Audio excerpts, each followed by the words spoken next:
আছেন? আলহামদুলিল্লাহ বেশ ভালো আছি।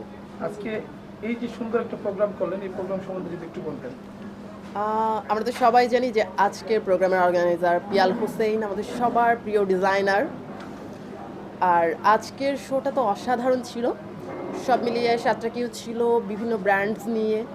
আর আমি আজকে মূলত দুটো ব্র্যান্ডসকে রিপ্রেজেন্ট করেছি। একটা হচ্ছে আমাদের খুব পছন্দের একজন মানুষ পরিমণি আপুর ব্র্যান্ড বডি, আর আরেকটা হচ্ছে কাচি ডায়েরি। আচ্ছা, আরেকটা বিষয় জানতে চাচ্ছি, আগামী দিনের মডেলিং নিয়ে আপনার চিন্তা ভাবনা কি? আগামী দিনের মডেলিং নিয়ে চিন্তাভাবনা আরও ভালো কিছু করা, আরও ইন্টারন্যাশনাল শোজ করা, দেশীয় ভালো ভালো শোজ করা, এই তো।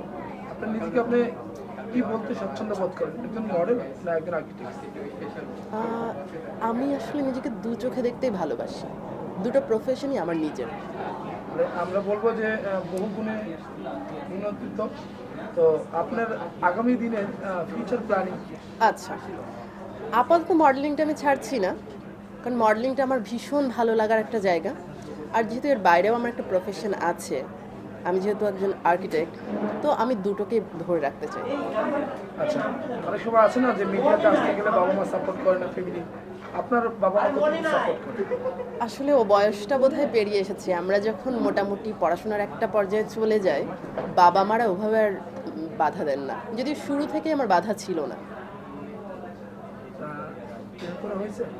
উম, ভালোবাসা তো আসে, প্রত্যেকের জীবনে আসে। আপনার জীবনে কি এসেছে? এটা না হয় না বলি, না, আমি একটু শুনতে চাই যে আসলে প্রেমে পড়া হয়েছে কিনা। বহুবার। বহুবার। কেমন লাগে প্রেমে পড়তে? উম, বসন্ত চলছে, বসন্তের মতোই। আমি জানতে চাই প্রেম জিনিসটা আপনার কাছে আসলে কি? আহ, প্রেম ব্যাপারটা কি বলতে পারছি না, তবে আমার কাছে ভালোবাসাটা একটা মুখ্য বিষয়। ভালোবাসা একটা মায়া। কারো কারো কাছে মায়াটা লম্বা সময় দীর্ঘায়িত হয়, কারোর জন্য ক্ষণিকের। ভালোবাসার মানুষটা পাশে থাকুক বা না থাকুক, সময়ের প্রয়োজনে হোক, জীবনের প্রয়োজনে হোক, যদি ছেড়েও যেতে হয়, সম্মানটুকু যেন থাকে। দুজনের প্রতি একটা মায়া, অনেকগুলো বছর পর দেখা হলেও যেন কোথাও একটা রেশ থেকে যায়। আগামী দিনে এমন কোনো পরিকল্পনা আছে বাংলাদেশের মেয়েদের জন্য কিছু করার? উম, আসলে বাংলাদেশে এখন মেয়েরা অনেক এগিয়ে গেছে।